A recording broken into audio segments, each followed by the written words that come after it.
सर्व विद्यार्थी मित्रांचा आणि भावी अधिकाऱ्यांचा या ठिकाणी पुन्हा एकदा हार्दिक स्वागत आहे गुरुकुल अकॅडमी यूट्यूब चॅनलवरती। जनरल सायन्सच्या अंतर्गत आपण केमिस्ट्री सेक्शनला सुरुवात केली होती, तर त्याचं अध्ययन करत असताना या ठिकाणी अणुसंरचना जी आहे ॲटॉमिक स्ट्रक्चरबद्दल आपण काय अधिक माहिती पाहत होतो। कशाबद्दल आपण चॅप्टरला सुरुवात केली होती, ॲटॉमिक स्ट्रक्चरच्या। ॲटॉमिक स्ट्रक्चर अणुसंरचनेबद्दल या ठिकाणी अध्ययन करत असताना आपण बघत होतो या ठिकाणी बघा अणुसंरचना जी आहे, अणुसंरचनेमधील जे या ठिकाणी काय फंडामेंटल्स आहेत, जे कॉन्सेप्ट्स आहेत, तर त्यांच्याबद्दल चर्चा करण्याच्या अगोदर जो एक महत्त्वपूर्ण सेक्शन आहे या पार्टचा, या चॅप्टरचा जो की एक महत्त्वपूर्ण पार्ट आहे असं म्हणता येईल, तर तो आहे historical background of atomic structure. अणुसंरचनेची जी ऐतिहासिक पार्श्वभूमी आहे याच्यावरती जे पारंपरिक प्रश्न नेहमी आयोगाने विचारलेले आहेत, तर अशा प्रश्नांच्या संदर्भात आपल्याला विचार करत असताना तो जो हिस्टॉरिकल बॅकग्राऊंड आहे तो अभ्यासणं अगोदर काय महत्त्वाचा आहे। तर याची सुरुवात होते इसवी सन पूर्व काय 800 या शतकापासून। तर तेव्हापासून म्हणजे महर्षी कणादांनी ज्यावेळेस पहिल्यांदा पदार्थाचा सगळ्यात शेवटचा एकक आहे, म्हणजेच काय म्हणतो आपण काय smallest unit of a substance याला अणु असं नाव दिलं होतं, याला ॲटम असं नाव दिलं होतं। तर इथून सुरुवात होते। मग अणुबद्दल त्यांनी काय विधान केलेले होते, अणु हा अविभाज्य आहे, अनडिव्हिजिबल आहे, म्हणजे त्याला काय डिवाइड करता येत नाही, त्याचं विभाजन करता येत नाही। अणु हा अविनाशी आहे आणि त्याच्यानंतर या ठिकाणी सांगितलं होतं की प्रत्येक पदार्थाची निर्मिती ही अणुपासून झालेली आहे। तर असे सर्व विधान या ठिकाणी काय महर्षी कणादांनी केले होते। महर्षी कणाद झाल्याच्या नंतर डेमोक्रिट्स आहेत, जे की ग्रीक विचारवंत आहेत। त्याच्यानंतर 1808 मध्ये येणारे जॉन डाल्टन आहेत। तर अशा हे जे सर्व गोष्टी आहेत अणुसंरचनेच्या काय इतिहासाशी संदर्भित, तर यांच्यावरती जो क्वेश्चन होतो, तर त्या अनुषंगाने अगोदर आपण काय हिस्टॉरिकल बॅकग्राऊंडच्या संदर्भात मागच्या पिरियडमध्ये बऱ्याच गोष्टी आपण काही डिस्कस केलेल्या आहेत, तर त्याचं थोडंसं रिव्हिजन घेऊ। तर यांच्या संदर्भात अगोदर अध्ययन करायचं आहे आणि त्याच्यानंतर मग आपण काय जे बेसिक फंडामेंटल्स आहे ॲटॉमिक स्ट्रक्चरच्या संदर्भात, मग त्याच्यावरती आपण काय येऊ, त्या ठिकाणी सर्व कॉन्सेप्ट जे आहेत या ठिकाणी काही समजावून घेऊ। बघा कुठल्याही फॅकल्टीचा विद्यार्थी असेल, सायन्स असेल, आर्ट्स असेल, कॉमर्स असेल, प्रत्येक विद्यार्थी जो या ठिकाणी स्पर्धा परीक्षांची तयारी करतो, अशा प्रत्येकाला या ठिकाणी काय म्हणजे या ठिकाणी केंद्रभागी पकडून मी या ठिकाणी प्रत्येक गोष्ट अगदी सोप्या स्तरावरती जाऊन काय समजावून देण्याचा प्रयत्न केलेला आहे। तर अगदी फोकस राहायचं या ठिकाणी आणि लेक्चर बघत असताना आवश्यक असेल त्या प्रत्येक ठिकाणी तुम्हाला काय करायचे आहेत, नोट्स बनवायचे आहेत। तर चला तर मागच्या पिरियडमध्ये आपण काय काय बघितलं होतं याच्याबद्दल थोडीशी आपण चर्चा करू। बघा आपण बघितलं होतं की सगळ्यात अगोदर या ठिकाणी काय प्रत्येक पदार्थाची निर्मिती कशापासून झालेली असते, अणूंपासून झालेली असते असं महर्षी कणादांनी सांगितलं होतं। किंवा इसवी सन पूर्व 800 मध्ये त्यांनी असं सांगितलं होतं। इसवी सन पूर्व 800 मध्ये त्यांनी असं सांगितलं होतं महर्षी कणादांनी, आणि त्यांनी सांगितलं होतं अणु हा अविभाज्य आहे म्हणजे अनडिव्हिजिबल आहे। त्याच्यानंतर काय अविनाशी आहे। त्याच्यानंतर प्रत्येक पदार्थ अणुपासून निर्मित आहे असं सांगितलेलं होतं। हेच विधान नंतर डेमोक्रिट्स यांनी सुद्धा केले होते आणि जॉन डाल्टन यांनी सुद्धा केले होते। तर डेमोक्रिट्सच्या संदर्भात आपल्याला म्हणता येईल इसवी सन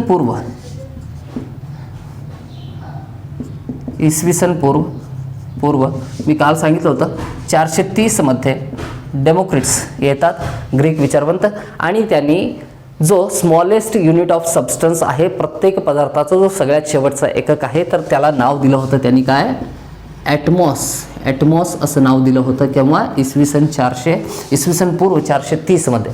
ओके, हीच महत्त्वपूर्ण गोष्ट त्यांच्या बाबतीत काय लक्षात ठेवायचं सांगितलं होतं। त्याच्यानंतर 1808 मध्ये म्हणजे जवळपास या ठिकाणी काय 2600 वर्षानंतर, म्हणजे महर्षी कणाद होऊन गेल्याच्या नंतर 2600 वर्षानंतर 1808 मध्ये जॉन डाल्टन हे येतात। मात्र जॉन डाल्टननी जे काय अणुसंदर्भात सांगितलं होतं ते लिखित स्वरूपात त्यांनी ठेवलेलं होतं, तर त्याचं पेटंट त्यांनी स्वतःच्या नावावरती घेतलं होतं। महर्षी कणादांनी किती रिसर्च केले, किती विधान केले, याला काही महत्त्व असत नाही जर ते लिखित स्वरूपात नसेल तर। म्हणून लोकांना त्यावेळेस नव्हती मजा आली किंवा लोकांनी त्याला काय प्रमाण मानलेलं नव्हतं। मात्र जॉन डाल्टन 1808 मध्ये त्यांनी अणूचं अध्ययन करत असताना त्यांनी सांगितलं की अणु हा अविभाज्य आहे, अणु हा अविनाशी आहे, प्रत्येक पदार्थाची निर्मिती अणुपासून होते आणि जो या ठिकाणी अणु एकत्र आल्यानंतर एक या ठिकाणी पदार्थ तयार होतो, तर त्याला त्यांनी काय म्हणलं होतं, कंपाऊंड ॲटम असं म्हणलं होतं, कंपाऊंड ॲटम. तर ही सगळ्यात महत्त्वपूर्ण संकल्पना आहे जॉन डाल्टनच्या संदर्भात. म्हणजेच आपल्याला असं म्हणता येतं की फर्स्ट ॲटॉमिक थेअरी, पहिला अणुसिद्धांत कोणी मांडला होता, जॉन डाल्टन यांनी 1808 मध्ये मांडला होता, कारण त्यांनी ते लिखित स्वरूपात ठेवलं होतं. एवढ्या गोष्टी आपण काय जॉन डाल्टनच्या संदर्भात बघितलेल्या होत्या. मग त्याच्यानंतर 1808 झाल्याच्या नंतर 1904 मध्ये या ठिकाणी 1808 मध्ये आले होते कोण, जॉन डाल्टन. जॉन डाल्टन झाल्याच्या नंतर 1904 मध्ये जे जे थॉम्सन हे 1904 मध्ये येतात आणि ते सांगतात की अणुसंरचना जी आहे एखाद्या प्लम पुडिंग प्रमाणे आहे. एक मॉडेल त्यांनी या ठिकाणी दिलं. अणूची संरचना कोणत्या मॉडेलप्रमाणे असेल, तर एक जपानी मिठाई आहे की जे की काय प्लम पुडिंग म्हणजे काय मिठाई आहे, तर त्या मिठाईमध्ये आतमध्ये दुसरा एक पदार्थ आहे जो की काय अशा पद्धतीने काय मिठाईच्या आतमध्ये विखुरलेला आहे. त्याप्रमाणेच काय अणूची संरचना आहे. हा जो संपूर्ण मिठाईचा भाग आहे तर तो काय आहे, पॉझिटिव्हली चार्ज आहे आणि याच्यामध्ये विखुरलेला जो पदार्थ आहे तर हा कसा आहे, निगेटिव्हली चार्ज आहे, निगेटिव्ह चार्ज ऋण प्रभारित आहे. आता आपण जर काय वेगळ्या भाषेत बघायचं म्हणलं तर यालाच वॉटरमेलन मॉडेल असं सुद्धा म्हणतात किंवा कलिंगड मॉडेल असं सुद्धा म्हणतात. म्हणजे जसं की कलिंगडामध्ये या ठिकाणी काय जो लाल भाग असतो तर तो धन प्रभारित असतो, पॉझिटिव्हली चार्ज असतो आणि कलिंगडामध्ये असलेल्या ज्या काळ्या बिया आहेत, ब्लॅक सीड जे आहेत, तर ते काय ऋण प्रभारित म्हणजेच काय निगेटिव्हली चार्ज असतात. तर अशी संरचना अणूची आहे असं जे जे थॉम्सन यांनी सांगितलं. म्हणजेच आपल्याला असं म्हणता येतं की अणूमध्ये असणारे जे आयनांचं या ठिकाणी वितरण आहे, जे चार्ज डिस्ट्रीब्युशन आहे, तर ते करण्याचं श्रेय कुणाला जातं, जे जे थॉम्सनला जातं.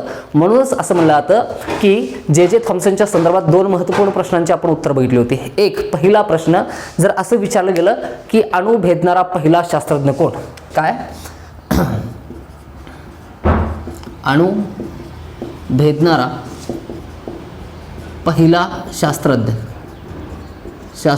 कोण असं म्हणलं तर आन्सर काय असेल, जे जे थॉम्सन असेल. आणि दुसरं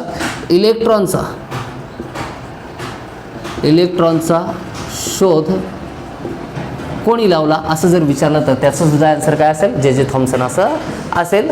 तर इथंपर्यंत काय या ठिकाणी काय गोष्टी झाल्याच्या नंतर 1904 नंतर 1911 मध्ये नवीन शास्त्रज्ञ येतात आणि अणूंच्या संदर्भात काय एक नवीन अध्ययन ते घेऊन येतात, नवीन एक्सपेरिमेंट ते करतात. तर त्यांचं नाव आपण बघितलं होतं 1911 मध्ये. सांगता येईल, गेस करायचं सगळ्यांनी या ठिकाणी आणि ज्यांना ज्यांना माहिती आहे त्यांनी कमेंट बॉक्समध्ये सांगायचं आहे. 1911 मध्ये अर्नेस्ट रुदरफोर्ड, कोण अर्नेस्ट रुदरफोर्ड हे येतात आणि त्यांनी या ठिकाणी एक्सपेरिमेंट केला होता एक, आणि त्या एक्सपेरिमेंटच्या आधारावरती जे काही त्यांच्या निदर्शनास आलं, जे काही ऑब्झर्व त्यांनी केलं, तर ते रिझल्ट्स त्यांनी लिहून ठेवले. तर ते रिझल्ट्स काय होते बघा. ते रिझल्ट्स लिहून ठेवण्यासाठी त्यांनी जो प्रयोग केलेला होता तर त्याला म्हणलं जातं गोल्डन फिल्म एक्सपेरिमेंट किंवा काय म्हणलं जातं अल्फा पार्टिकल स्कॅटरिंग एक्सपेरिमेंट. तर याच्यामध्ये हा प्रयोग केल्याच्या नंतर हा प्रयोग काय आहे हे मागच्या प्रयोगामध्ये आपण काय व्यवस्थितरित्या काय अगदी विधिवत बघितलेलं आहे, याच्यावरती संपूर्णपणे काय चर्चा केलेली आहे. बघा, एक स्वर्णपत्र जे होतं या ठिकाणी गोल्डन फिल्म जी होती तर त्याच्यावरती अल्फा किरणांचा मारा केल्याच्या नंतर असं निदर्शनास आलं की जे अल्फा किरण आहेत म्हणजे काय the helium with to positive charges, म्हणजे जो काही अल्फा पार्टिकल आहे त्याच्यामधून निघणारे जे धन प्रभारित या ठिकाणी काय किरणं होती तर ती केंद्रभागी न जाता स्वर्णपत्राच्या काय दोनही कडेला, वरच्या आणि खालच्या कडेला या ठिकाणी काय म्हणजे काय मार्गक्रमण झाली. मग याचाच अर्थ काय या ठिकाणी जे पॉझिटिव्हली चार्ज रेज होती तर ती दोन्ही कडेला जातात. याचा अर्थ अणू जो आहे अणूच्या मध्यभागी पॉझिटिव्ह चार्ज आहे, धन प्रभारित आहे. अणूचा मध्यभाग हा अणूचा जो केंद्र भाग आहे आणि त्याच्या अवतीभोवती ऋण प्रभारित इलेक्ट्रॉन जे आहेत या ठिकाणी काय मार्गक्रमण करत असतात किंवा सर्क्युलर मोशनमध्ये काय फिरत असतात असं आपण काय बघितलेलं होतं. म्हणजेच आपण काय बघितलं होतं, केंद्र भाग कशाचा अणूचा केंद्रभाग धन प्रभारित आहे आणि ऋण प्रभारित इलेक्ट्रॉन त्याच्या भोवती केंद्रकाच्या भोवती फिरतात असं बघितलेलं होतं इथंपर्यंत. ओके. आणि त्यांनी त्याच्यापुढं असं सुद्धा सांगितलेलं होतं की संपूर्ण अणूचं जे की वस्तुमान आहे, अणूचे वस्तुमान हे त्याच्या केंद्रकामध्ये एकवटलेले असते. त्याच्या अवतीभोवती फिरणारे जे इलेक्ट्रॉन आहेत तर यांचा अणूच्या वस्तुमानावरती कुठलाही प्रभाव नसतो किंवा इलेक्ट्रॉनमुळे त्याच्या अणुवस्तुमानावरती कुठलाही फरक पडत नाही. हे विधान या ठिकाणी अर्नेस्ट रदरफोर्ड यांनी केलेलं होतं 1911 मध्ये. इथपर्यंत आपण गोष्टी बघितल्या होत्या. त्यानंतर वैज्ञानिकांनी त्यांना विचारलं असेल की बाबा ठीक आहे, तुम्ही सांगितलं होतं या ठिकाणी काय अणूचा जो मध्यभाग आहे तो कसा आहे, धन प्रभारित आहे, पॉझिटिव्हली चार्ज आहे आणि त्याच्या बाहेर त्याच्या अवतीभोवती इलेक्ट्रॉन अशा पद्धतीने काय फिरत असतात. इलेक्ट्रॉन जर फिरत असतील तर त्या ठिकाणी निश्चितपणे कार्य घडून येतं आणि कार्य घडत असेल तर त्या ठिकाणी काय ऊर्जेची आवश्यकता असते. मग एक स्थिती अशी येते, एक कंडिशन अशी येते ज्या ठिकाणी या ठिकाणी इलेक्ट्रॉन फिरत असताना त्यांच्यामधील जी शक्ती आहे, एनर्जी आहे तर ती काय ड्रॉप होत जाईल, कमी होत जाईल आणि जशी जशी या ठिकाणी काय यांची एनर्जी कमी होते तसे तसे इलेक्ट्रॉन काय केंद्रभागाकडे या ठिकाणी काय सरकू लागतात. म्हणजे एनर्जी जर कमी झाली तर ते केंद्रभागाच्या जवळच्या कक्षेतून फिरायला लागतील. आणि एक सिच्युएशन अशी सुद्धा येते की यांच्यातील एनर्जी संपल्याच्या नंतर इलेक्ट्रॉन जाऊन कुठं पडू शकतो, या ठिकाणी केंद्रभागामध्ये पडू शकतो आणि अणू नष्ट होऊ शकतो. मात्र अणू नष्ट होऊ शकत नाही हे फॅक्ट आपल्याला माहिती आहे किंवा त्यावेळेस सुद्धा काय माहीत होतं. ओके. अणू हे स्थायी अस्तित्व आहे. अणू हा अनंतापर्यंत काय जिवंत राहू शकतो. अणू हा काय लॉंग लाईफ आहे. मात्र as per the theory of Ernest Rutherford अणू हा या ठिकाणी काय लगेचच काय नष्ट पावायला हवा होता. तर याच्या पाठीमागचं रिझन काय, तर याच्या पाठीमागचं रिझन जे आहे अर्नेस्ट रदरफोर्डला सांगता आलं नाही.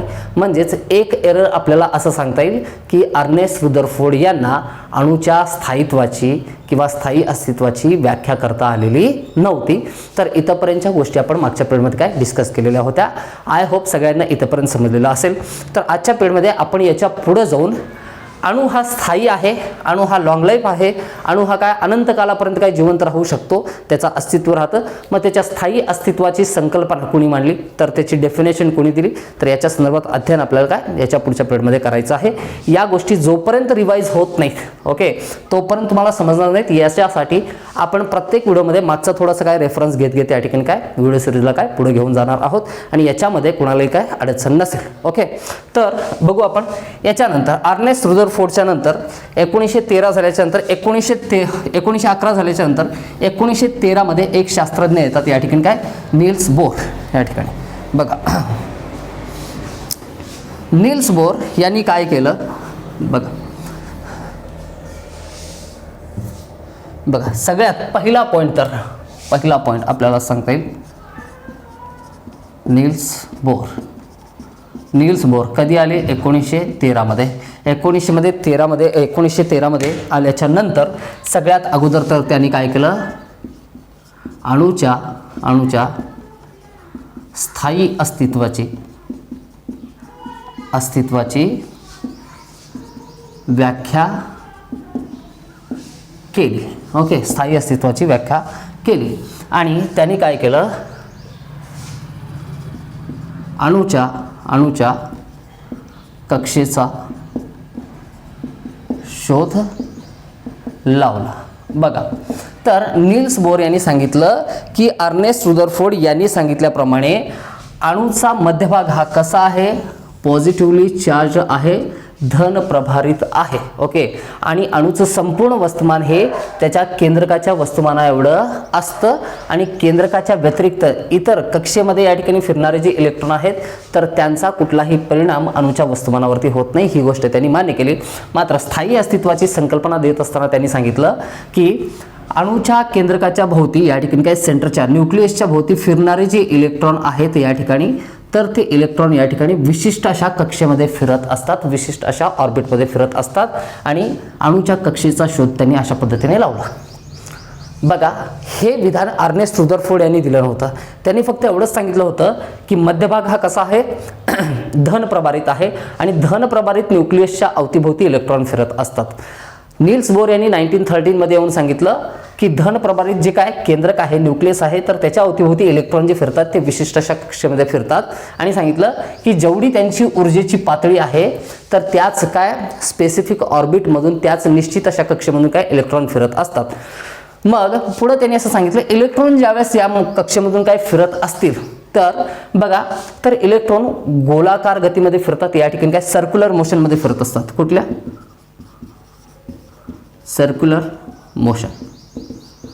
मोशनमध्ये फिरत असतात. गोलाकार या ठिकाणी काय मार्गाने काय फिरत असतात. आणि सर्क्युलर मोशनमध्ये केलेले कार्य हे नेहमी कसे असते? शून्य असते.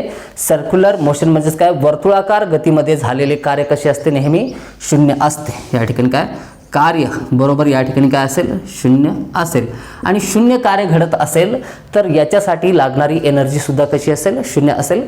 तर वर्तुळाकार गतीमध्ये कार्य करण्यासाठी एनर्जीची आवश्यकता नसते, ऊर्जेची आवश्यकता नसते. म्हणजे केंद्रकाच्या भोवती फिरणारे जे इलेक्ट्रॉन आहेत तर त्याच्यामध्ये एक निश्चित अशी काय एनर्जी आहे. मात्र वर्तुळाकार गतीमध्ये इलेक्ट्रॉन फिरत असताना जे काही कार्य घडतं तर ते कार्य कसं असतं? शून्य असतं. आणि कार्य शून्य असेल तर त्याच्यासाठी एनर्जी खर्चली जाते का? नाही. म्हणजे इलेक्ट्रॉनच्या आतमध्ये असलेली एनर्जी ही अनंत काळापर्यंत जसं तसं काय असते? टिकून असते. ओके, पुढे बघा काय सांगता येईल. तर त्यांनी याच्या पाठीमागचं रिझन सांगताना असं सांगितलं वर्तुळाकार गतीमध्ये ज्यावेळेस इलेक्ट्रॉन फिरत असतात, ज्यावेळेस इलेक्ट्रॉन हे सर्क्युलर मोशनमध्ये फिरत असतात तर त्यावेळेस दोन विरुद्ध बल याच्यावरती काय कार्य करतात. एक आहे या ठिकाणी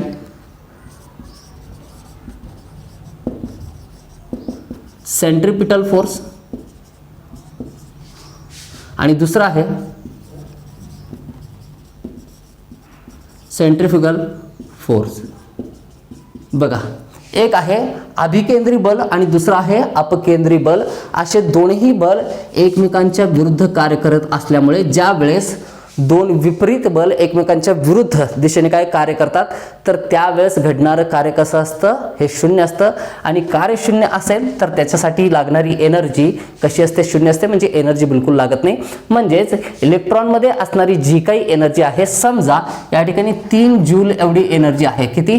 3 जूल एवढी एनर्जी आहे. तर ही एनर्जी अनंत काळापर्यंत जशास तसं टिकून असते. म्हणून अशा पद्धतीने नील्स बोर यांनी सांगितलं की अणु हे त्याचं स्थायी अस्तित्व आहे. अणु हे अनंत काळापर्यंत काय जशास तसं टिकून असतं.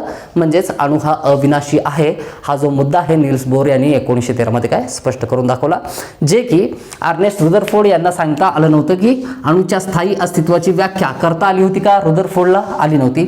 तर जर क्वेश्चन विचारला गेला की अणुच्या स्थायी अस्तित्वाची या ठिकाणी काय जी संकल्पना आहे, जी व्याख्या आहे ती कोणी केलेली आहे? नील्स बोर यांनी केलेली आहे.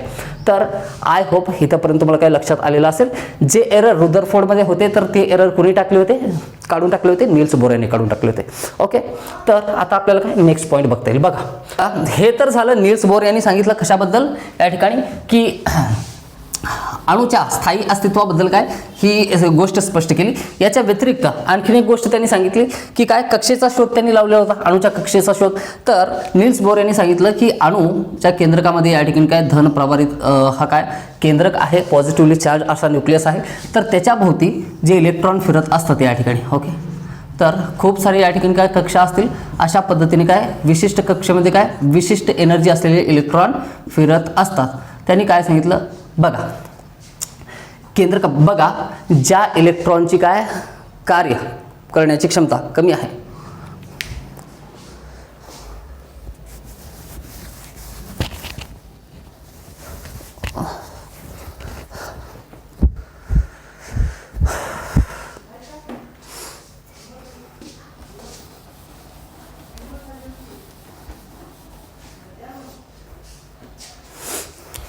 बघ अणुच्या स्थायी अस्तित्वाची व्याख्या केल्याच्या नंतर नील्स बोर यांनी काय दुसरं विधान केलं की धन प्रभारित जो काय अणु केंद्रक आहे जो की न्यूक्लियस ऑफ ॲटम आहे विच इज पॉझिटिव्हली चार्ज, याच्या अवतीभोवती या ठिकाणी काय विशिष्ट कक्षांमध्ये काय इलेक्ट्रॉन फिरत असतात. आणि याच्या संदर्भात सांगत असताना त्यानं सांगितलं की अणुचं अस्तित्व हे स्थायी तर आहे. या ठिकाणी इलेक्ट्रॉन हे कार्य कसं करतात? शून्य करतात. कारण काय अपकेंद्री बल आणि अभिकेंद्री बल एकाच वेळी त्याच्यावरती काय प्रयुक्त असतो, म्हणून कार्यशून्य आहे. कार्यशून्य असल्यामुळे काय एनर्जी बिलकुल लॉस होत नाही, म्हणजे इलेक्ट्रॉनमध्ये असणारी जी एनर्जी आहे तर ती अनंत काळापर्यंत तशीच टिकून राहते. म्हणून अणूचं स्थायी अस्तित्व कसं आहे, टिकून राहतं. अणू हा काय अविनाशी आहे. पुढे त्यांनी सांगितलं या इलेक्ट्रॉनमध्ये असणारी जी काही एनर्जी आहे तर ती एनर्जी त्या पातळीच्या कक्षांमधूनच काय फिरण्यासाठी असते. म्हणजे समजा या ठिकाणी काय पहिल्या कक्षेमध्ये फिरणारे जे इलेक्ट्रॉन आहेत तर त्यांची एनर्जी आहे किती, 2 जूल एवढी एनर्जी आहे. आणि दुसऱ्या कक्षेमधून फिरणारे जे या ठिकाणी इलेक्ट्रॉन आहेत तर त्यांची एनर्जी आहे 10 जूल. तर नील बोर यांनी सांगितलं की अणूच्या केंद्रकापासून ज्या इलेक्ट्रॉनची या ठिकाणी काय ऊर्जा पातळी 2 जूल आहे, म्हणजेच काय कमी आहे, तर ते पहिल्या कक्षेमधून फिरतात. आणि ज्या इलेक्ट्रॉनमध्ये काय ऊर्जा ही जास्त आहे तर ते केंद्रकापासून काय तेवढ्याच दूरच्या कक्षेमधून काय फिरत असतात. म्हणजे असं सपोज करा की ही आहे कक्षा नंबर 1 आणि ही आहे कक्षा नंबर 2. जर समजा एखाद्या इलेक्ट्रॉनची ऊर्जा पातळी ही 4 जूल असेल, किती असेल 4 जूल असेल, तर ती कक्षा 1 आणि 2 यांच्या दरम्यान काय फिरत असेल. म्हणजेच हे डिपेंड करतं इलेक्ट्रॉन कोणत्या कक्षेमधून फिरणार हे कशावरती डिपेंड करतं, तर त्या इलेक्ट्रॉनमध्ये तर हे कशावरती डिपेंड करतं, तर त्या इलेक्ट्रॉनमध्ये असणाऱ्या काय ऊर्जेवर डिपेंड करतं.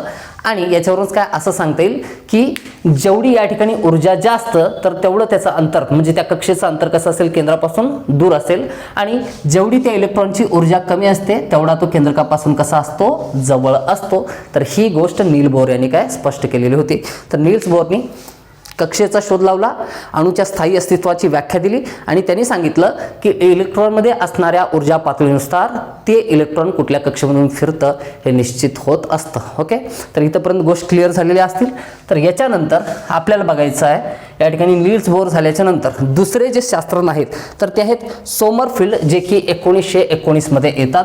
आणि ते या ठिकाणी बघा जे इलेक्ट्रॉनिक स्वरूपण आहे म्हणजे इलेक्ट्रॉनिक कॉन्फिगरेशन जे आहे तर याच्या संदर्भात खूप महत्त्वपूर्ण असं काय त्यांनी माहिती आपल्याला दिलेलं आहे. सोमरफिल्ड 1919.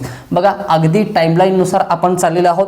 केमिस्ट्री तुमच्यासाठी अगदी या ठिकाणी काय अगदी सोपा सब्जेक्ट बनून जाईल जर तुम्हाला काही गोष्टी व्यवस्थित लक्षात आल्या तर. विद्यार्थी सायन्स सेक्शन असेल, कॉमर्स सेक्शन असेल किंवा आर्ट सेक्शन असेल, अगदी लहान मुलांना जसं शिकवतात काय याला म्हणतात नोज, याला म्हणतात इयर, याला म्हणतात माउथ, टीथ, तर अशा पद्धतीने अगदी सोप्या स्तरावर मी तुम्हाला घेऊन चाललोय. तर इथं सुद्धा जर गोष्टी तुम्हाला काय लक्षात येत नसेल तर डायरेक्ट म्हणजे पोहायचा प्रयत्न करायचा, नावेतून उडी मारायची आणि या ठिकाणी जलसमाधी घेऊ शकता. बघा म्हणजे या लेवलला येऊन सांगितल्याच्यानंतर तुम्हाला समजणं आवश्यक आहे या ठिकाणी. आणि ही सहज प्रक्रिया आहे. शिकण्याच्या प्रक्रियेमधलं काय बघा खूप मोठा अनुभव नाही, मात्र एवढं निश्चितपणे सांगू शकतो की प्रत्येक विद्यार्थ्याला समजेल याच्यासाठी काय कोणत्या लेवलवरती जाऊन सांगणं आवश्यक आहे आतापर्यंतच्या अनुभवावरून.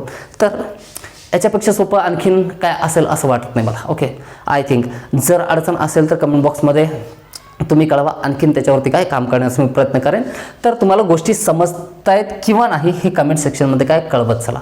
हो सर, आम्हाला संकल्पना पूर्णपणे क्लिअर झालेल्या आहेत.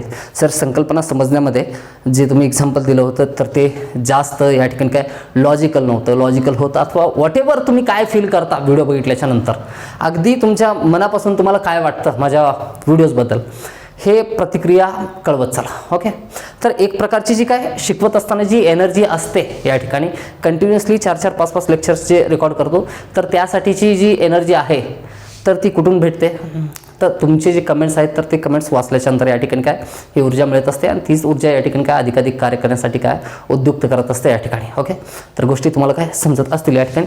आता आहे ॲटॉमिक स्ट्रक्चरचा अगदी फंडा आपल्याला काय पूर्णपणे काय कळायचा असेल तर सोमरफिल्डनी काय सांगितलं होतं 1919 मध्ये आल्याच्यानंतर हे पूर्णपणे समजणं आवश्यक आहे. बघा इथून गोष्टी थोड्याशा क्लिष्ट आहेत पण मी जेवढं होईल तेवढं गोष्टी काय अगदी काय खालच्या लेवलवरती नेण्याचा प्रयत्न करतो, सोप्या इजिएस्ट लेवलवरती नेण्याचा प्रयत्न करतो. अगदी सावकाशपणे काय गोष्टी लक्षात घेऊ या ठिकाणी. एकदा जर तुम्हाला काय ॲटॉमिक स्ट्रक्चर जर समजलं तर पिरियडिक टेबलमध्ये दिलेला प्रत्येक जो ॲटम आहे तर त्याचे प्रॉपर्टीज आणि त्याचे जे नेचर चेंज होतात ॲज पर ॲटॉमिक नंबर आणि ॲटॉमिक मास नंबर, तर हे तुमच्या काय लक्षात येतील. आणि केमिस्ट्री नेमका काय आहे हे तुम्हाला समजेल. प्रत्येक एलिमेंटमध्ये असणारा डिफरन्स कशामुळे असतो तर या सर्व गोष्टी समजतील. थोडेसे क्लिष्ट आहेत, मे बी तुम्हाला व्हिडिओ 2दा बघावा लागेल किंवा 3दा बघावं लागेल, मात्र गोष्टी समजतील हे निश्चितपणे मी सांगतो. बघा, कुठलंही तुम्ही, म्हणजे मी म्हणतोय कुठलंही पुस्तक काढा, त्या पुस्तकामध्ये जर एवढ्या इझी लेवलवरती जाऊन जर काय तुम्हाला गोष्टी समजल्या असतील तर मी चॅलेंज करतो की तुम्ही तो रेफरन्सवाला बुक असेल किंवा कुठलाही कंटेंट असेल किंवा कुठलेही नोट्स असतील कुठल्याही क्लासमधून अवेलेबल करून दिलेले, तर तुम्ही पोस्ट करू शकता, माझ्यासोबत कॉन्टॅक्ट करू शकता आणि सांगू शकता सर सोमरफिल्डनी जे सांगितलं होतं तर त्याच्याबद्दल किंवा ॲटॉमिक स्ट्रक्चरबद्दल मधील इलेक्ट्रॉनिक कन्फिगरेशनबद्दल याच्यापेक्षा सोपं आमच्याजवळ अवेलेबल आहे. ओके, तर बघा, तर या ठिकाणी फोकस करा. कोण या ठिकाणी 1919 आलेले सोमरफिल्ड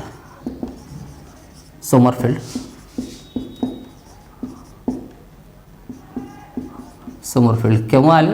1919 अगदी जो टाईमलाईन आहे त्या टाईमलाईननुसार आपण काय या ठिकाणी चाललेलो आहोत. इसवी सन पूर्व 800 पासून ते आता कुठं आलो आपण 1919 पर्यंत. एकदा आपण रिवाईज करू. या ठिकाणी 800 इसवी सन पूर्व 800 मध्ये कोण होते? महर्षी कणाद. इसवी सन पूर्व 430 मध्ये होते डेमोक्रिट्स.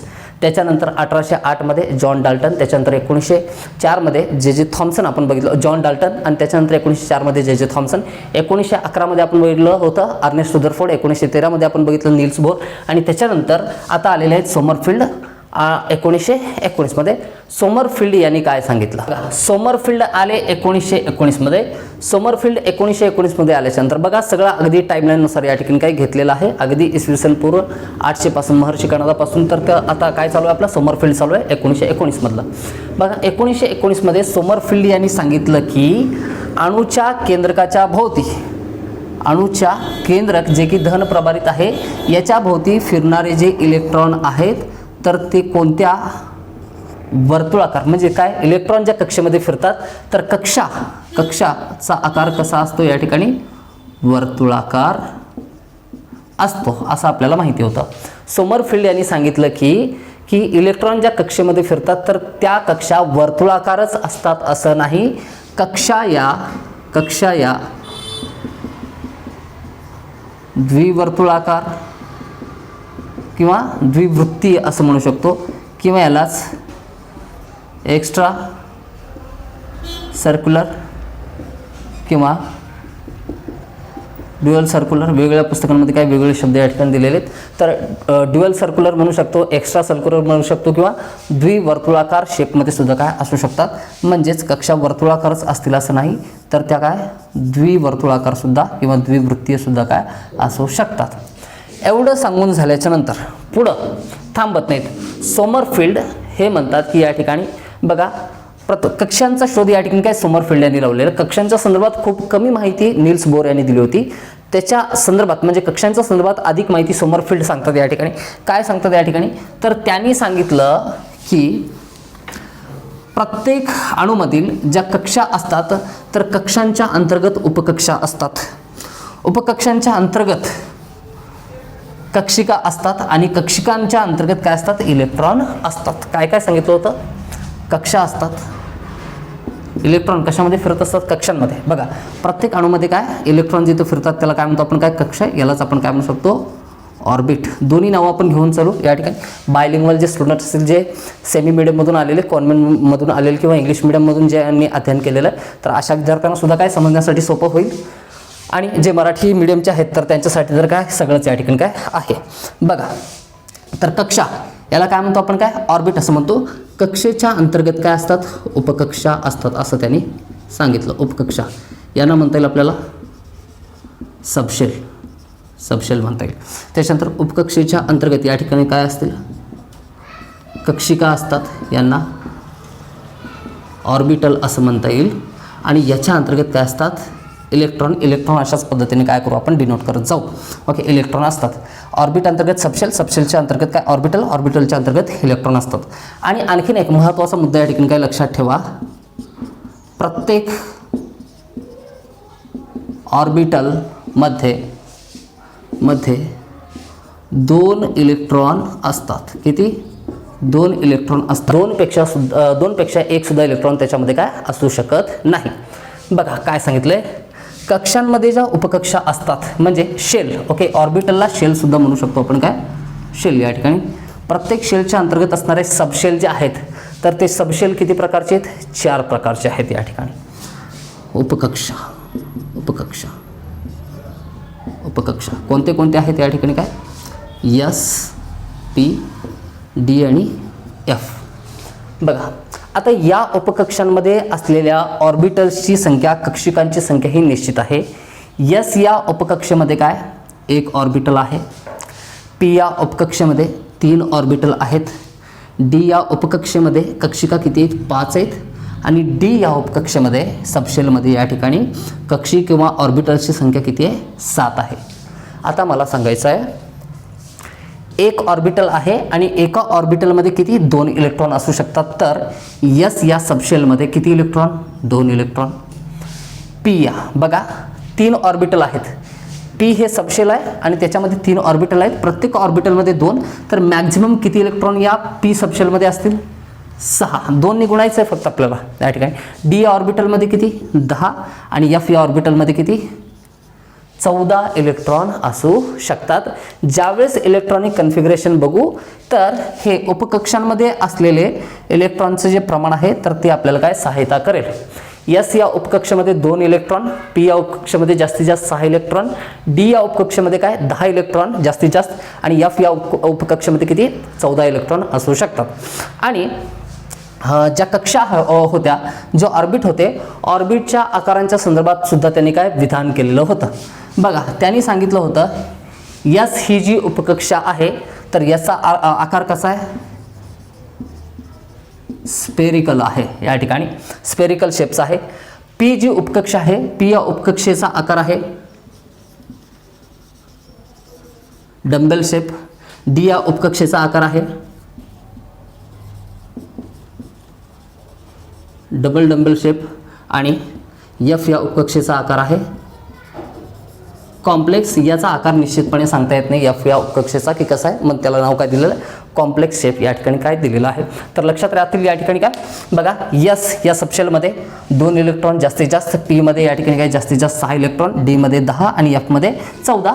एस जो आहे तो स्फेरिकल शेपमध्ये आहे, पी हा सबशेल आहे डंबेल शेपमध्ये, डी हा डबल डंबेल शेपमध्ये आहे आणि एफ हा कुठल्या कॉम्प्लेक्स शेपमध्ये आहे. तर याच्यानंतर बघा आपल्याला काय सांगता येतं की आता आपण एक अगदी या ठिकाणी काय सुंदर असं उदाहरण बघू अणूचं. त्याच्यामध्ये आपल्याला कक्षा बघायची आहेत, उपकक्षा बघायची आहेत, त्याच्यामध्ये असलेली काय इलेक्ट्रॉनची काय मर्यादा किती असू शकते हे बघायचं आहे. इथंपर्यंत गोष्टी तुमच्या लक्षात आलेल्या आहेत व्यवस्थित. बघा काय काय बघितलं होतं आपण. तर बघा सोमरफिल्ड यांनी 1919 मध्ये सांगितलं की इलेक्ट्रॉन म्हणजे ॲटम जे आहे, ॲटममध्ये काय वेगवेगळ्या काय या ठिकाणी कक्षा असतात आणि कक्षांचा आकार हा फक्त स्पेरिकलच असतो, वृत्ताकारच असतो असं नाही, तर तो काय डबल स्पेरिकल असू शकतो, द्विवृत्ताकार सुद्धा असू शकतो. आणि त्यांनी सांगितलं कक्षांच्या अंतर्गत उपकक्षा असतात, उपकक्षांच्या अंतर्गत कक्षिका असतात आणि प्रत्येक कक्षिकेमध्ये किती 2 इलेक्ट्रॉन असू शकतात. तर या आधारावरती त्यांनी 4 प्रकारच्या उपकक्षा आपल्याला सांगितल्या. कुठल्या कुठल्या? एस, पी, डी आणि एफ. एस मध्ये 1 ऑर्बिटल आहे, पी मध्ये 3 ऑर्बिटल आहेत, डी मध्ये 5 ऑर्बिटल आहेत आणि एफ मध्ये 7 ऑर्बिटल आहेत. तर या नंबर्सनुसार एस ही जी उपकक्षा आहे, एस या उपकक्षेमध्ये 2 इलेक्ट्रॉन, पी मध्ये किती बघितले होते आपण 6, त्याच्यानंतर डी मध्ये 10 आणि त्याच्यानंतर एफ मध्ये 14 इलेक्ट्रॉन.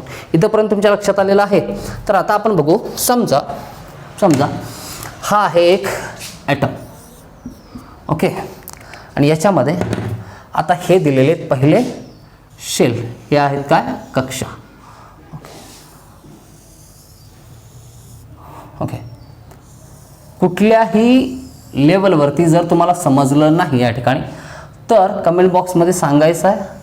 मी परत या गोष्टींवरती काय विचार करेन, पण सगळ्यांना समजेल, प्रत्येक फॅकल्टीच्या विद्यार्थ्यांना समजेल याच पद्धतीने मी गोष्टी सांगेन. बघा अणूमधील ज्या कक्षा आहेत तर त्या कक्षांना काय नावं दिलेली आहेत या ठिकाणी. काय पहिली जी कक्षा आहे तर त्याला नाव आहे के. आपण आतमध्ये लिहू नाव या ठिकाणी बघ, ओके, इथंच लिहू के. दुसरी कक्षा आहे तिचं नाव आहे यल, कॅपिटल नेम्स आहेत. तिसरी कक्षा आहे एम आणि चौथी कक्षा आहे एल. बघा कक्षांचा जो क्रमांक आहे तर तो डिनोट केला जातो स्मॉल एन ने. N is equal to 1 that is K, okay. N is equal to 2 that is L, n is equal to 3 that is M आणि n is equal to 4 that is n. अशा पद्धतीने कक्षा क्रमांक 1, कक्षा क्रमांक 2, कक्षा क्रमांक 3 आणि कक्षा क्रमांक 4. मला सांगा पहिली जी कक्षा आहे या ठिकाणी, या कक्षेच्या मध्ये या ठिकाणी काय दिलेले असतात, आपल्याला उपकक्षा दिलेल्या असतात. कुठल्या कुठल्या? S, P, D आणि F हे आपल्याला माहिती आहे.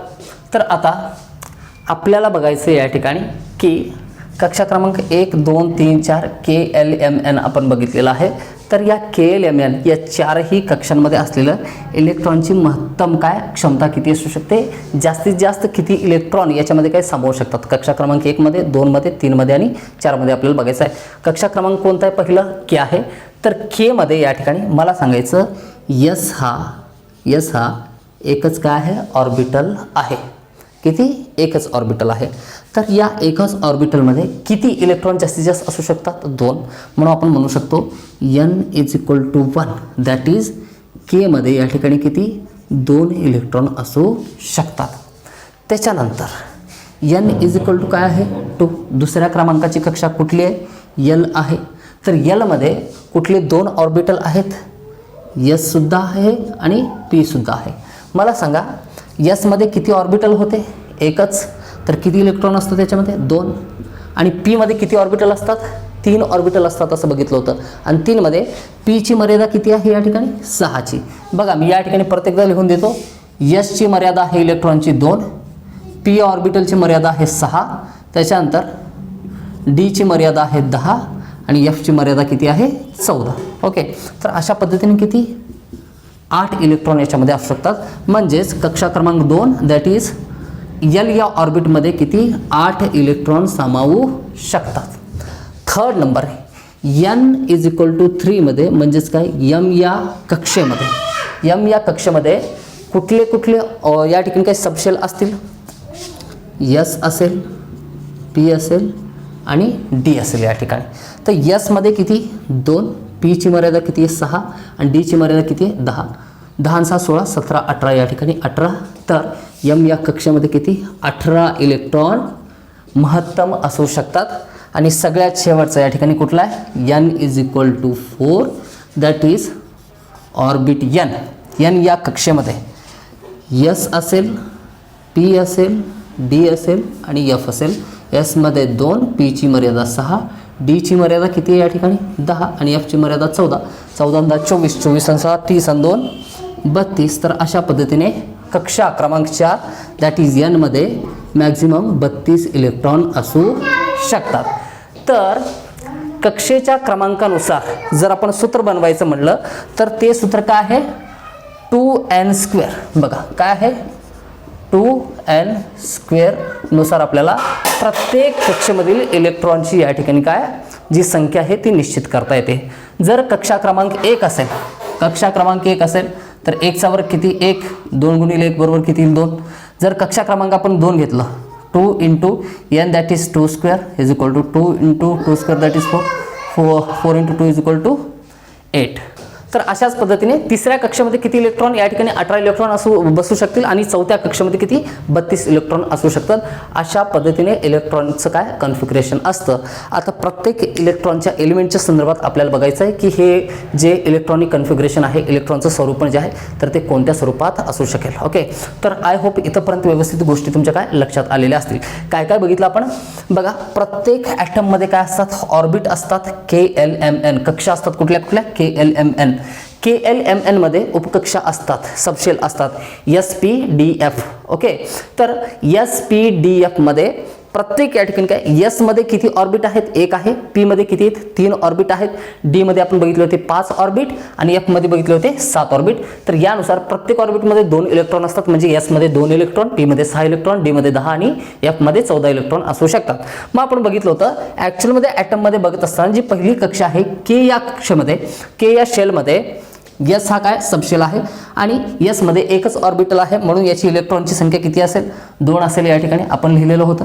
त्याच्यानंतर दुसरी कक्षा L जी आहे, L मध्ये या ठिकाणी काय 2 ऑर्बिटल 2 या ठिकाणी काय सबशेल आहेत? S and P. S ची क्षमता 2, P ची क्षमता 6. तर एकूण इलेक्ट्रॉन किती बसू शकतात L मध्ये या ठिकाणी? 8. त्याच्यानंतर M मध्ये S, P आणि D. S that is 2, P that is 6, D is equal to 10 that is sum किती आला एकूण 18 आला या ठिकाणी. तर तिसरी जी कक्षा आहे तिसऱ्या कक्षेमध्ये 18 इलेक्ट्रॉन आणि याच पद्धतीने चौथ्या कक्षेमध्ये किती 32 इलेक्ट्रॉन. आणि कुठल्याही कक्षेची आपल्याला जर या ठिकाणी काय इलेक्ट्रॉनची संख्या काढायची असेल तर त्यासाठी कुठलं सूत्र आहे 2 या सूत्रानुसार आपल्याला काय कुठल्याही कक्षेतील इलेक्ट्रॉनची संख्या निश्चित करता येते. तर अगदी बेसिक क्वेश्चन विचारले आहेत आयोगाने विचारलेले आहेत की अणूच्या ज्या कक्षा आहेत तर त्यांना नावं काय दिलेली आहेत KLMN. अणूच्या ज्या काय उपकक्षा आहेत तर त्यांना काय नाव दिले आहेत SPDF. पुढे चालून तुम्हाला क्वेश्चन असं सुद्धा विचारला जातो तर K मध्ये L मध्ये M मध्ये आणि N मध्ये असणाऱ्या काय इलेक्ट्रॉनची संख्या या ठिकाणी काय जोड्या लावा की ना ज्या उपकक्षा दिलेल्या आहेत SPDF मधल्या इलेक्ट्रॉनची काय संख्या किती असते हे सुद्धा काय विचारलं जाऊ शकतो. तर या सर्व गोष्टी तुम्हाला काय लक्षात ठेवायच्या आहेत. तर हे एवढं सगळं जर आपल्याला माहिती असेल तर प्रत्येक मूलद्रव्याचं आपल्याला काय इलेक्ट्रॉनिक कन्फिगरेशन लिहिता येतं. त्या ठिकाणी सुद्धा काय क्वेश्चन तयार होतो. ओके, तर स्क्रीनशॉट घ्यायचा आहे, व्यवस्थित नोट्समध्ये काय ॲड करून घ्यायचं आहे. तुम्हाला समजेल अशा पद्धतीमध्ये काय सर्व गोष्टी काय लिहून काढायच्या आहेत. तर पुढचा पॉईंट आपण बघू. पुढलं बघायचं आपल्याला काय इलेक्ट्रॉनिक स्वरूपण किंवा इलेक्ट्रॉनिक डायमेन्शन ज्याला म्हणतो, इलेक्ट्रॉनिक कन्फिगरेशन ज्याला म्हणतो. तर त्याच्यावरूनच काय व्हॅलन्स या ठिकाणी डिसाईड होते. ॲटॉमिक नंबर माहिती असेल तर प्रत्येक या ठिकाणी ॲटमचं आपल्याला काय इलेक्ट्रॉनिक कन्फिगरेशन लिहिता येतं, व्हॅलन्स लिहिता येतं. बऱ्याच गोष्टी त्याच्यावरती काय डिपेंड करतात. आयसोबार्स असतील, आयसोटोप्स असतील, या सर्व गोष्टी बघा.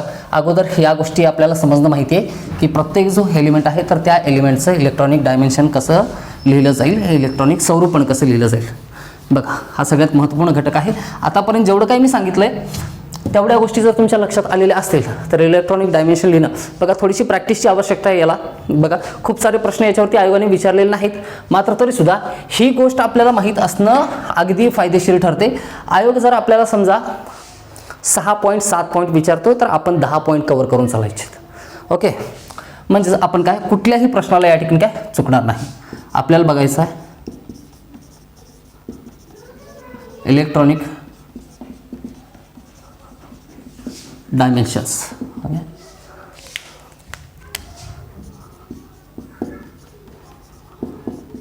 इलेक्ट्रॉनिक स्वरूपण. ओके, बघा इलेक्ट्रॉनिक स्वरूपण लिहित असताना अशा पद्धतीने पहिली कक्षा आहे. पहिल्या कक्षेमध्ये काय कुठला सबशेल असतो दॅट इज फक्त S. तर कक्षा पहिली आहे म्हणून आपण काय लिहिणार 1 आणि हा S हा एकच त्या ठिकाणी काय उपकक्षा असते. त्याच्यानंतर ज्यावेळेस दुसऱ्या कक्षेचा विचार करतो, दुसऱ्या कक्षेमध्ये म्हणून काय 2, तर याच्यामध्ये उपकक्षा किती असतील S सुद्धा असेल आणि 2P सुद्धा असेल. या ठिकाणी 2S 2P. त्याच्यानंतर या ठिकाणी P झाल्याच्या नंतर आपल्याला तिसऱ्या कक्षेकडे जायचं आहे. तिसऱ्या कक्षेमध्ये या ठिकाणी बघा 3S 3P 3D अशा पद्धतीनं आपण या ठिकाणी 1P लिहू शकत नाही किंवा 2D लिहू शकत नाही. चौथ्या याच्यामध्ये 4S 4P 4D and 4F याच डायमेन्शनमध्ये आपल्याला काय इलेक्ट्रॉनिक काय स्वरूपण लिहायचं आहे, इलेक्ट्रॉनिक कन्फिगरेशन लिहायचं आहे. जर समजा एक एलिमेंट आहे ज्याचं की ॲटॉमिक नंबर दिलेला आहे आपल्याला, ॲटॉमिक नंबर किती दिलेला आहे 14 दिलेला आहे. अणुअंक दिलेला आहे किती 14 अणुअंक असणाऱ्या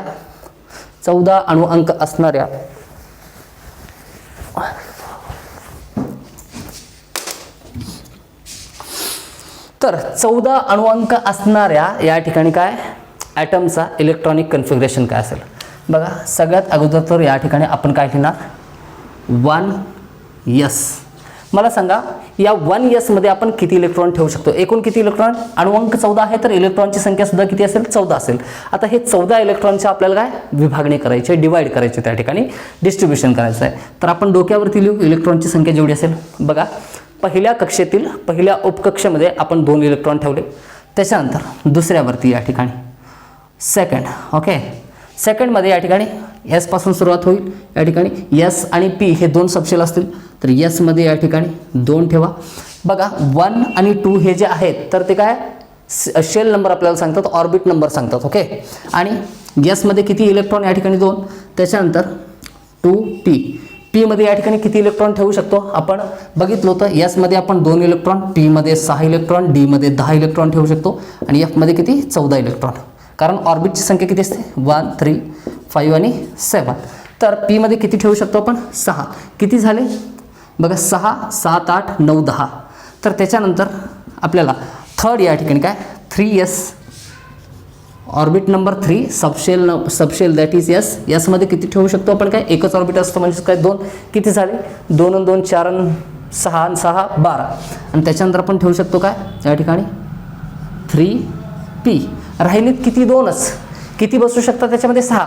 मात्र 2च शिल्लक राहिलेत तर 2च आपण या ठिकाणी काय लिहिले.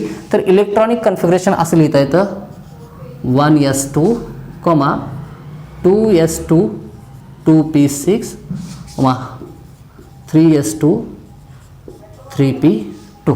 अशा पद्धतीने आपल्याला काय इलेक्ट्रॉनिक डायमेन्शन लिहिता येतं. तर मला तुम्ही सांगायचं आहे ज्याचा ॲटॉमिक नंबर इथं लिहितो मी, ज्याचा ॲटॉमिक नंबर 9 आहे.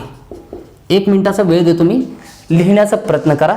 तुमचं लिहून झाल्याच्या नंतर बरोबर 60 सेकंदाच्या नंतर काय मी या ठिकाणी याचं इलेक्ट्रॉनिक काय डायमेन्शन लिहून काढेन. ॲटॉमिक नंबर जसं 9 आहे तर त्याचं इलेक्ट्रॉनिक डायमेन्शन तुम्हाला लिहायचं आहे. ओके, युअर टाईम स्टार्ट्स नाव. चला लवकर लवकर करायचं, या ठिकाणी सगळ्यांनी लिहून काढण्याचा प्रयत्न करायचा आहे. बघा पहिला जो ऑर्बिट असतो तर त्याच्यामध्ये एकच सबशेल असतो दॅट इज एस, आणि एसमध्ये 2च इलेक्ट्रॉन बसू शकतात. दुसरा जो आहे दुसऱ्यामध्ये एस आणि पी असतात. एसमध्ये 2 बसतील, पीमध्ये 6 बसतील. ओके, अशा पद्धतीने बघा लवकर लवकर लवकर या ठिकाणी काय लिहायचं आहे, कोऑपरेट करायचं, या ठिकाणी उत्तर शोधण्याचा प्रयत्न करायचा आहे. जर तुम्हाला गोष्ट ही जमली या ठिकाणी इलेक्ट्रॉनिक डायमेन्शन लिहायला जमलं तर तुम्हाला या ठिकाणी काय आतापर्यंत सांगितलेल्या सर्व गोष्टी समजलेल्या आहेत. ऑर्बिट काय असतं म्हणजे शेल काय असतो, सबशेल काय असतो, ऑर्बिटल काय असतं, आणि त्याच्यानंतर इलेक्ट्रॉन काय असतं आणि इलेक्ट्रॉनिक डायमेन्शन कसे लिहिले जातात. आय थिंक या ठिकाणी काय टाईम झाला असेल म्हणजे 40 ते 50 सेकंद झालेले असतील. ओके, लिहून या ठिकाणी काय प्रत्येकाने क्रॉस चेक करायचं आहे. बघा जर ॲटॉमिक नंबर 10 असेल तर आपल्याला लिहिता येईल 1 दॅट इज ऑर्बिट नंबर. यसमध्ये किती बसतील 2 बसतील. त्याच्यानंतर 2 यसमध्ये 2 बसतील. त्याच्यानंतर 4 झाले. 2 पीमध्ये किती बसतील 6. आता 2 आणि 2 4 आणि 6 जर लिहिले तर किती होतील 10. मात्र आपल्याजवळ किती आहेत, आपल्याजवळ 9च आहेत. या ठिकाणी ॲटॉमिक नंबर 9 आहे तर 9च असतील. तर या ठिकाणी किती ठेवणार आपण 5. संपले इलेक्ट्रॉन. आपल्याला इलेक्ट्रॉन आणखीन डिस्ट्रीब्यूट करण्यासाठी किंवा वितरित करण्यासाठी इलेक्ट्रॉन शिल्लक आहेत का नाही. 5 6 7 8 9. तर हे काय झालं याचं इलेक्ट्रॉनिक काय डायमेन्शन झालं, इलेक्ट्रॉनिक स्वरूपण झालं. तर गोष्टी इथपर्यंत तुम्हाला समजलेल्या आहेत का. तर गोष्टी इथपर्यंत तुम्हाला काय समजलेल्या आहेत का या ठिकाणी बघा. तर आय होप इथपर्यंत तुम्हाला काय व्यवस्थित समजलेलं असेल. तर हे होतं इलेक्ट्रॉनिक डायमेन्शन. तर अशाच पद्धतीने गोष्टी आपल्याला काय पुढे घेऊन चालायच्या आहेत. थोडंसं रिव्हिजन याचं मी पुढच्या पिरियडमध्ये सांगेन आणि ज्या राहिलेल्या गोष्टी त्या आपण काय कव्हर करण्याचा प्रयत्न करू पुढच्या लेक्चरमध्ये. तर या ठिकाणी थांबू. व्हिडिओ तुम्हाला कसा वाटला कमेंट सेक्शनमध्ये सांगायचं आहे. जास्तीत जास्त विद्यार्थ्यांपर्यंत या ठिकाणी काय व्हिडिओला शेअर करायचं आहे. तुमचं फेसबुक या ठिकाणी काय अकाउंट असेल, इंस्टाग्राम अकाउंट असेल किंवा व्हॉट्सअप नंबर असेल तर याच्यावरती व्हिडिओची जी लिंक आहे तर ती या ठिकाणी काय शेअर करायची आहे. सगळ्यांनी स्टेटसला ठेवायचं. एवढं सहकार्य मात्र काय सगळ्यांनी करायचं आहे. तर या ठिकाणी विश्रांती घेऊ. तर सगळ्यांनी अभ्यास करत राहायचं आहे, नोट्स बनवत राहायचं आहे या ठिकाणी. आणि आगामी परीक्षा ज्या आहेत तर त्यासाठी काय खूप खूप शुभेच्छा तुम्हाला. तर या ठिकाणी थांबू. पुन्हा एकदा अशाच प्रकारच्या दर्जेदार व्हिडिओमध्ये भेटू. धन्यवाद.